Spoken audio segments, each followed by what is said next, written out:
انتخابات نہیں ہو سکتے تب تک جب اپنا چیف جسٹس نہ ہو، اپنا الیکشن کمیشن نہ ہو، اپنا آروز نہ ہو، اور تمام مشینری جب تک آپ کی اپنی نہیں ہوگی، پی ڈی ایم کو الیکشن قبول نہیں۔ امرتا بندیال صاحب اگر رہ گئے تو خان صاحب کو سپورٹ کریں، یہ خوف جو ہے وہ ان کے سروں پہ منڈلا رہا ہے۔ اب حکومت نے الیکشن کرانا نہیں اور پی ٹی آئی کے پاس اس کے سوا کوئی چارہ نہیں کہ وہ احتجاج کرے۔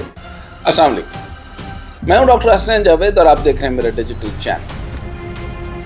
انتخابات نہیں ہو سکتے تب تک جب اپنا چیف جسٹس نہ ہو، اپنا الیکشن کمیشن نہ ہو، اپنا آروز نہ ہو، اپنا ایس ایچ او نہ ہو، اپنا آئی جی نہ ہو، اور تمام مشینری جب تک آپ کی اپنی نہیں ہوگی، پی ڈی ایم کو الیکشن قبول نہیں۔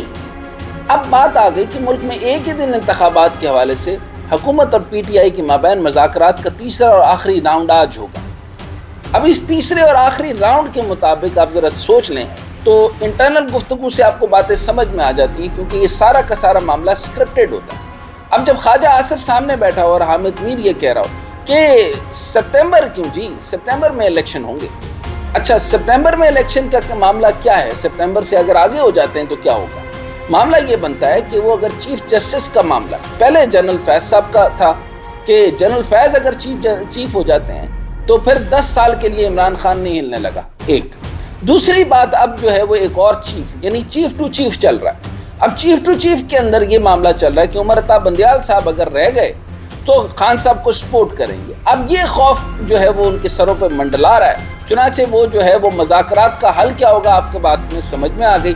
اور حامد میر کا جو ہے وہ پھدک کے یہ سوال کرنا، اچھا سپتمبر، اچھا یہ والا معاملہ، اچھا تو الیکشن نہیں ہوں گے، اچھا 14 مئی کو مطلب آپ الیکشن نہیں چاہتے۔ معاملہ یہ ہے کہ انہوں نے کہا کہ الیکشن اکتوبر میں ہی ہوں گے، اور انہوں نے یہ بھی کہا کہ قدرتی گال ہو گئی ہے جی، اب ویسے ہی جو ہے وہ ٹائم پورا ہونا ہے 8 اکتوبر کو، تو یہ ہم نے کوئی ذہن سے سوچا نہیں ہے کہ عارف الوی صاحب اور چیف جسٹس آف پاکستان جو ہیں وہ سپتمبر میں جا رہے ہیں، چنانچہ ویسے ہی یہ قدرتی طور پہ 8 اکتوبر ہو گیا۔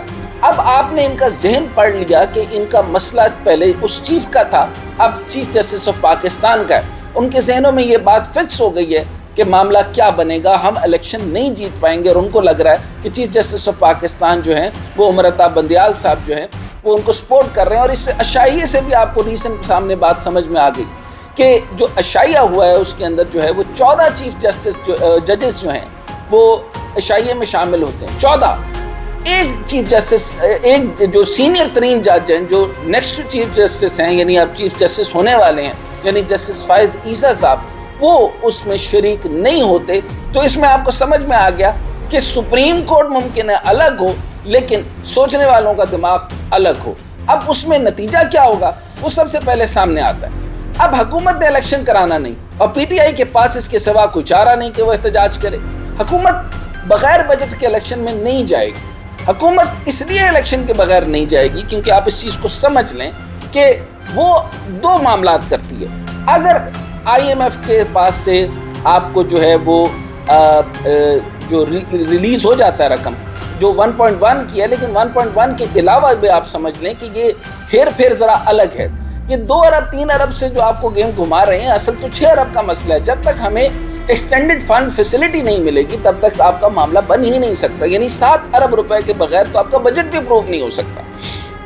10 ارب کا بجٹ بننا ہے جناب، اور جب 10 ارب کا بجٹ بننا ہے تو اس سے پہلے آئی ایم ایف کے ساتھ مذاکرات نہیں ہوں گے تو معاملہ کیسے بنے گا؟ اور اس کے بعد جو ہے وہ آئی ایم ایف نے آپ کو 90 کروڑ کی جو ہے وہ کہہ دیا کہ آپ اس چیز کا اہتمام کریں، اور آپ کو ایشین انفراسٹرکچر بینک جو ہے اس سے بھی آپ کو مدد طلب کرنی ہوگی، اور آپ اپروول لیں اور ایشورنسز لیں اور باقی دوست ممالک سے بھی اپروولز لیں۔ اس کا مطلب ہے کہ 2 چیزیں ہو سکتی ہیں۔ اچانک اگر ایسے معاملات جو کھل جاتے ہیں جو کہ نہیں کھل رہے، یعنی اگر وہ چاہتے ہیں، جو بیرونی طاقتیں ہیں اگر وہ یہ چاہتی ہیں کہ معاملات کھل جائیں تو آئی ایم ایف آ جائے گا۔ آئی ایم ایف کے آتے ہی اگر وہ بجٹ کی فیسیلیٹیشن آپ کو مل جاتی ہے تو بجٹ بنا کر اس کو وہ کنٹینیو کریں گے۔ اور اگر اسحاق ڈار صاحب کو وہ پسند نہیں کرتے، جو کہ میرے ذاتی خیال کے مطابق وہ نہیں کرتے، تو اگر وہ فنڈ فیسیلیٹی آپ کو نہیں دیتے تو اس کا طریقہ کار میں نے آپ کو کل بتایا تھا، وہ یہ کہ آپ کی بجلی سستی، سبسڈیز آپ کو جو ہے وہ مزید دے دی جائیں گی. اسی طریقے سے پیٹرول سستا کر دیا جائے گا اور تمام پینشنرز اکاؤنٹ اور تنخواہیں جو ہیں وہ آپ کی بڑھا دی جائیں گی. یعنی عوام کے دلوں کو جیتنے والے تمام معاملات جو ہیں وہ کر دیے جائیں گے. اس کے معاملے ہوگا کیا؟ اب اس بات کو سمجھنے کے لیے ہمیں پہلے بجٹ کو دیکھنا ہوگا. بجٹ پیش کرنے تک حکومت برقرار رکھنا چاہتا ہے، جبکہ تحریک انصاف 14 مئی تک حکومت کے خاتمے کی خواہش مند ہے. رہی بات یہ جو IMF کی بات میں کر رہا ہوں، اس کے پروگرام کو ذرا غور سے سمجھیں کہ پاکستان نے سعودی عرب اور متحدہ امارات کی جانب سے $3 ارب بیرونی سرمایہ کاری کی ضمانت دے دی ہے. تاہم IMF ورلڈ بینک کی جانب سے $2 ارب اور Asia infrastructure investment bank AIIB کی جانب سے $90 کروڑ کی فراہمی کی توثیق چاہتا ہے، جو میں نے آپ کو پہلے بتایا. اسے کب بین الاقوامی مالیاتی ادارہ اسٹاف لیول پر سمجھوتے سے گریزاں ہیں. $2 سے $3 ارب کی اضافی بیرونی فائنانسنگ کے بغیر IMF اسٹاف لیول معاہدے پہ تیار نہیں ہے. تو اس سچویشن کے اندر میرا وہی فارمولا جو میں نے آپ کو بتایا کہ بجلی سستی سبسڈی دے دیں گے، آپ کے جو ہے وہ پینشن اکاؤنٹ آپ کو 15 سے 20% کر دیں گے، اور آپ کو ہر وہ جو اینٹی IMF باتیں تھی جس کے اوپر آپ کو کہا یہ دیکھ لیں، آپ سمجھ لیں کہ آپ 23rd ٹائم آپ جو ہے وہ IMF پروگرام کے اندر ہیں.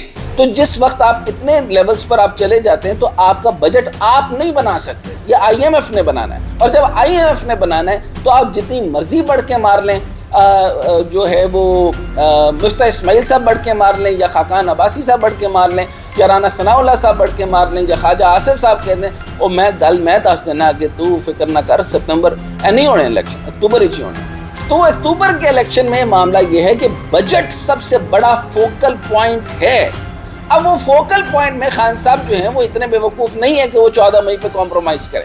14 مئی آج جو مذاکرات ہو رہے ہیں 14 مئی کو نہیں ہوئے، یا وہ ڈیٹ دیں بجٹ سے پہلے کی آل پاکستان الیکشنز، جب پاکستان کے سارے اور اسمبلی تحلیل ہوگی، اور اسمبلی تحلیل ہوگی تو یہ سارا معاملات ہوگا. میں 110% آپ کو یہ کہہ سکتا ہوں کہ کسی بھی صورت کے اندر یہ مذاکرات فائنل نہیں ہوں گے، اور حکومت جو ہے وہ بجٹ بنا کر ہی جائے گی. یہ اس نے سوچ لیا، کیونکہ اگر آپ یہ سمجھیں کہ 9 سے 10 مہینے اگر وہ اتنی ہٹ دھرمی کے ساتھ حکومت کر سکتے ہیں تو آپ کا کیا خیال ہے کہ وہ بجٹ پیش نہیں کریں گے؟ اب رانا ثناء اللہ ایک بار پھر واضح کیا کہ 14 مئی کو الیکشن کا انعقاد ممکن نہیں. کیا کہا میں نے؟ 14 مئی کو الیکشن کا انعقاد ممکن نہیں. اسمبلی کو اپنی مدت پوری کرنے دیں.